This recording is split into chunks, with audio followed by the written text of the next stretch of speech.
Θα σας κρατήσω στη σκηνή. Κρατήστε με. Και θα καλέσω και τον κύριο Στίβ Ρανάκη, προκειμένου να συζητήσετε μαζί για experience design, ιδέες καινοτομίας και brain regain.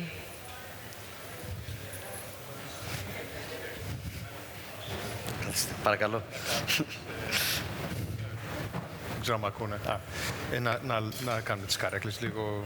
Κοιτάξτε τώρα τι γίνεται. Χαλάσαμε το πρόγραμμα γιατί δυστυχώς με περιμένει η κόρη μου στην Αθήνα και πρέπει να φύγω πάρα πολύ γρήγορα. Εξαιτίας μου γίνεται όλο. Αυτό που δεν ξέρετε είναι ότι θα χαλάσουμε κι άλλο το πρόγραμμα γιατί προφανώς δεν θα σταματήσουμε στα 15 λεπτά. Θα κάτσουμε τώρα όσο θέλουμε. Λοιπόν, κύριε Βρανάκη. Και δεν θα έχουμε βίντεο, περίμενε. Καλά. Θα δείξουμε ένα βίντεο που το δείξαν στο Λονδίνο και... Greece, a country with timeless beauty and culture. Sound. The thing that makes us stand the test of time, though, is our people and a deep-rooted sustainability culture woven into the very fabric of Greek people's lives. A culture where sustainable practices were always the norm, long before they gained the world's attention. Like our traditional houses that are built in a way that prevents the heat from coming in. We've had timeless production methods that follow nature's rules, like with Santorini's famous tomatoes that grow with almost no water. Our farm-to-table gastronomy, which works with locals and sustainable producers to reduce waste. Our customs and traditions respect people's ways and act as symbols of sustainable living and collaboration. We have taken past wisdom and invested it in the future, like in Chania at a local restaurant, where the same water that washes the potatoes returns to the ground to water new plants. Or in Santorini, where bioclimatic houses are built inside mountains. But we are not stopping here. We are doing even more. We are piloting 4 sustainable and fully circular destinations in different parts of Greece. We are launching a sustainability fund to support tourist infrastructure. We are making our beaches accessible to everyone. We are upgrading our hotels to become 100% sustainable by 2030. We are reskilling and upskilling people working in tourism to turn them into the most innovative and problem-solving professionals. Because if our beautiful country stands a chance of standing the test of time, it will be because of our people. Because sustainability starts with people. So, I'm gonna say it in English because I'm gonna struggle, I think, in Greek. Okay. Or Greeklish. So that was something that was shown in London at the big world travel thing by the ministry. And what's interesting is it picks up on a lot of the themes that have come out from today. And one of the things that just came out was the DNA, all right? This fundamentally shows, not through words, through actual buildings and practices, whether it's irrigation or whether it's infrastructural, that we have it in us to behave a certain way, right? So why aren't we doing it now? And why aren't we doing it at the extent that our people and our forefathers were doing it for hundreds, thousands of years? And that's what I think we need to ask ourselves. Because we can do it. We've been there, we can do it. And it's about the individual. So maybe the first... Then going back I just destroyed the program. Then going back to your video, the thing would be, how do you empower, how do you propel forward, how do you unleash the potential that our people have? Even from today's event, not to see that this is something that we got together, we spent 10 hours, we exchanged amazing ideas, we excel in thought leadership, but then we'll go back and that's it. No, and I think, don't make it that's it. Yeah, I think without disrespecting some of the big conferences that happen globally outside of Greece, you don't want this to be a oh my God, I was inspired, and then you go home and nothing happens. I would rather you go, oh my God, I'm worried, oh my God, I need to do something. I totally agree. I think the time for inspiration is long gone. I think it is the fundamental time for action. And I left Google after 12 years over a month ago. And I'm obviously not working in the Prime Minister's office anymore, but I am working with Ms. Gereko, the president of EOT, so I still have to be very careful what I say. But I will say a few things, and the one thing I keep saying now that I keep going out again is I think we have it all fundamentally wrong. All of it is fundamentally wrong. I think as a species, and I am going to start talking beyond architecture, as a species, human beings think they can come along and they could take something and they could dig it up and then they could throw their garbage in it and then they could pump stuff into the air and then they could pollute the ocean. We could do anything we want. And I think the moment we realize, because it's now coming back to us, that we're not in charge, we're not actually in charge.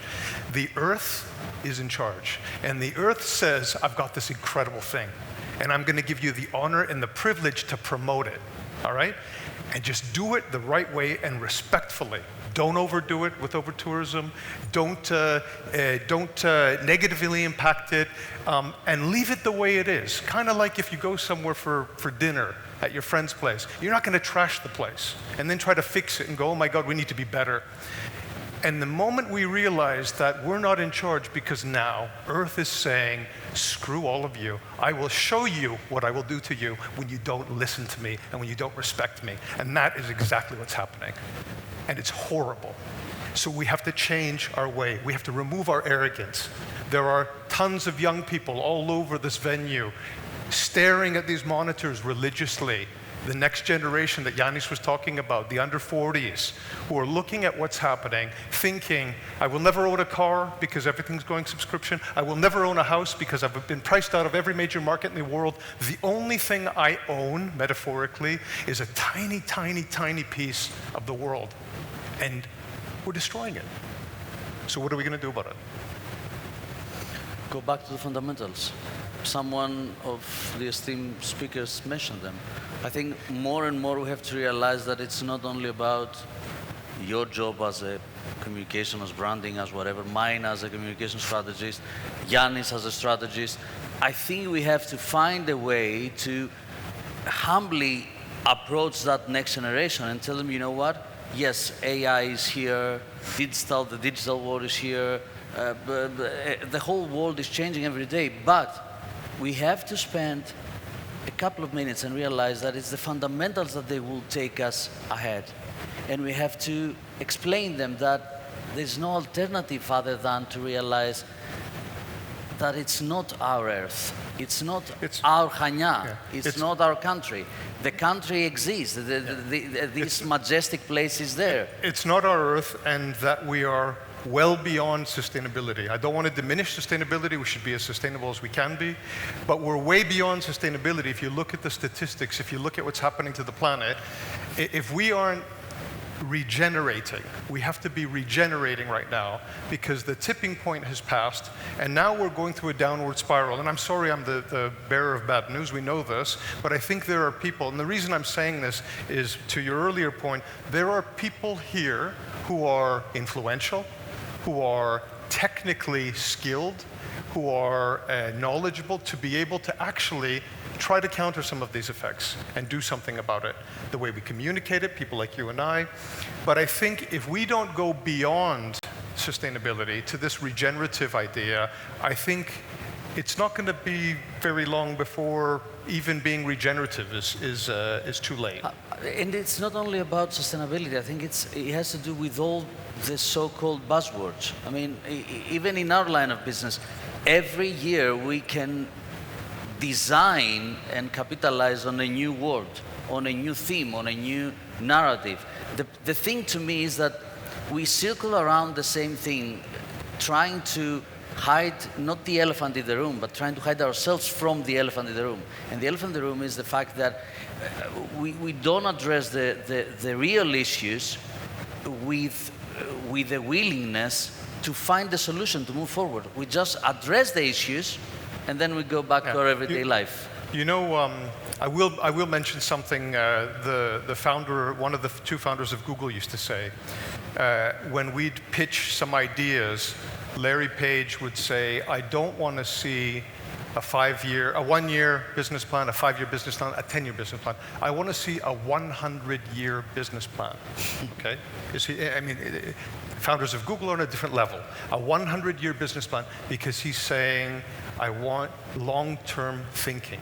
I want people who are going to not be thinking about the short-term gain and the volume-based commoditized visitors. I want us to think about something that is truly viable and sustainable in its truest sense.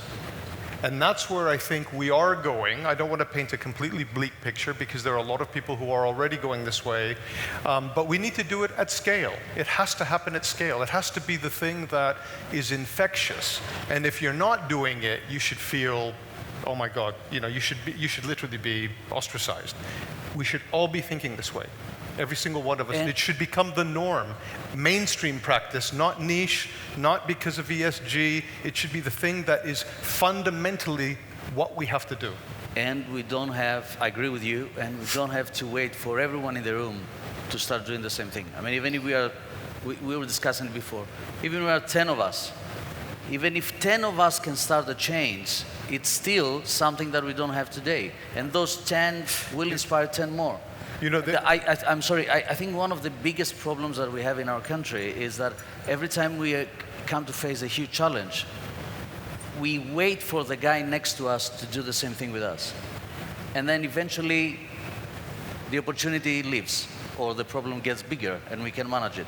But the thing is that we have to start making some steps forward. I agree with you, it's not the time, we don't have any more time for inspiration. We don't even have more time, to me, in my humble opinion, to discuss this in amazing conferences.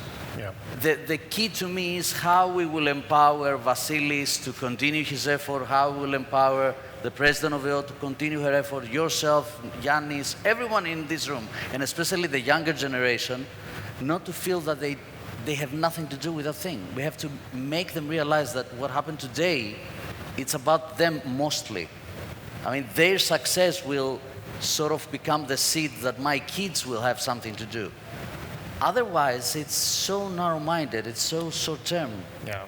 And we keep circling around the same problems. But it's also the thing that if we are going to clearly position ourselves in a way that we become a very, very attractive proposition amongst other very attractive propositions in the region and not in the region, I think, you mentioned Slovenia yesterday, who's miles ahead in terms of what they're doing. But I think we really need to think about this whole value-based system. Years ago I had a conversation with the then Minister of Tourism, Theocharis. And it was, again, the conversation that was always coming around, which is we need to move from volume to higher value individuals visiting the country, which is what everybody wants. And I remember saying to him, I'm not sure if it's higher value that we should be focusing on, because higher value makes you think that you need to create a premium product, you get to charge more for rooms and food. And I was saying, what you really need to think about is people who align to that video, that DNA, to the value system that we have, and the way we respect our land, or we did, I think we still do to a certain extent, the values we subscribe to. Because if you can attract people who align their values to what we believe in, the money will come, okay? Because they are willing to pay for good things. They're willing to pay for really good quality food that's been grown in a certain way. But don't focus on the money value, focus on their belief and what they actually value in their lives, which is starting with the environment. So I think that's why I was saying, if you reframe all these things, that, hey, this isn't our place to kick the crap out of. We are guests here. And we have to do the right thing as defined by the host, all right? And we also want to invite other people to see this incredible place. But they need to believe in the things that we believe in, because if they do, they'll treat it with respect. And I think those sorts of things will start to change things. And we won't necessarily be this place that is measured in annual visits and all that sort of stuff, which might be important to a certain extent, but I'm not sure that's what it's really all about, to be honest. I think it's I think we definitely have to go beyond the point we are today, and we have to seize the opportunity that is provided to us by the presence of people that have real, actual knowledge and success in what they do. I mean, I remember Danai asked me before in the previous panel, what will it take to bring more high-end visitors to Greece? Okay, we have Yannis. Yannis did that with his hotel chain. We have Alexandros. They do this with their every day. So my question is, obviously, don't quote me on this, but in an ideal case, if I wanted to become a tourism entrepreneur, somehow someone would have told me that, you know what, in order to become one, you have to at least discuss a half an hour with Tsakalos, and another half hour with Angelopoulos, and another half hour with each and every one of you that you every day create success to you, to our country, to your land, to whatever, and to the broader ecosystem. So my problem is that we have these amazing leaders, true leaders, visionaries, that they work there, you know what, to succeed. And then we just discuss with them on conferences. Yeah. They must become our everyday narrative, not only in order to portray what truly Greece is, but in order to educate and inspire and show the way to the other people. To me, this is the only thing that matters. And frankly, I see it also with incoming investments. I mean, we keep on discussing. Yesterday, I think it was Fitch who gave us another investment grade. And still, we don't realize that even those investments will come for what Steve showed in his video about our people. The human capital, the human intellect that we have in this country is what drives the economic growth. And it's the same human capital that created this booming industry in architecture. It is the same human capital that creates this booming tourism industry, or everything that we end up doing. So how can we empower this narrative? How we can make it our everyday agenda to realize that this is the only way forward? You know, but that's why I was really happy to see both friends and colleagues, but there are some of the most talented practitioners in the world in this room, in their respective fields.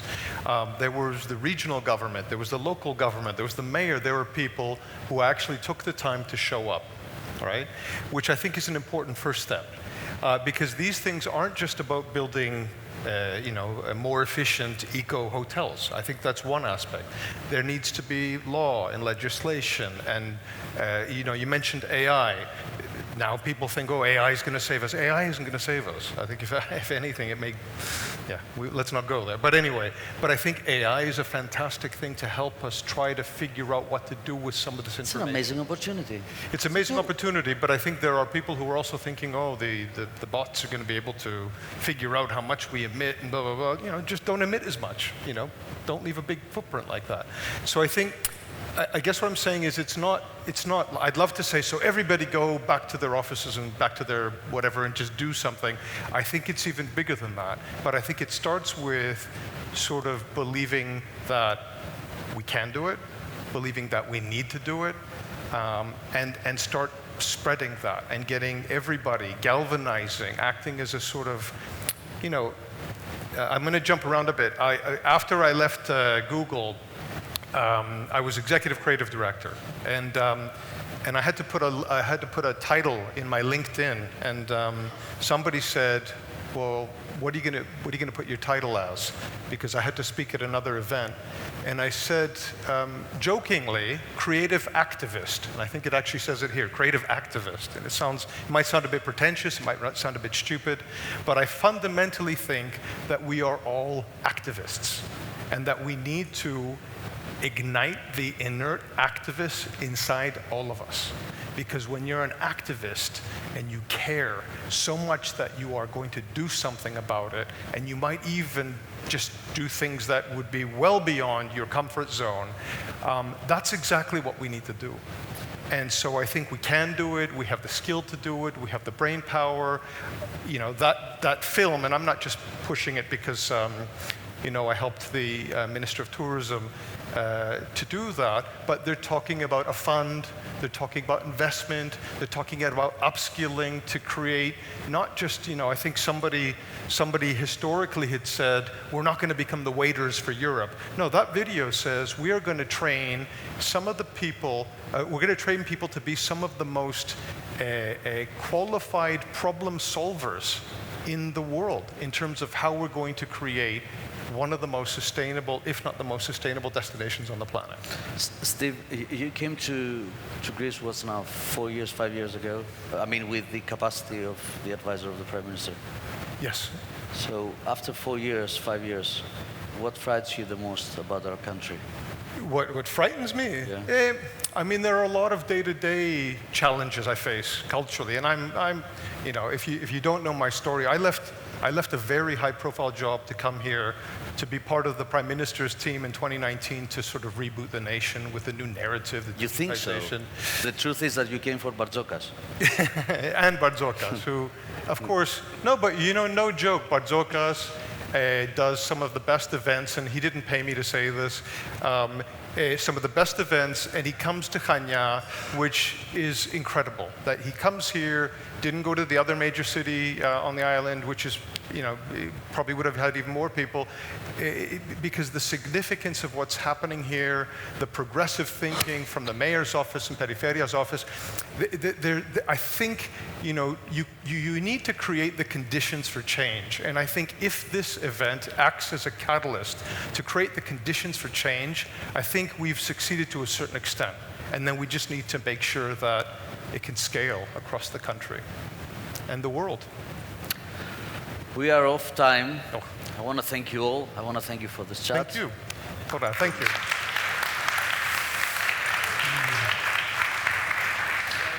Ευχαριστούμε τον κύριο Κωστόπουλο και τον κύριο Βρανάκη.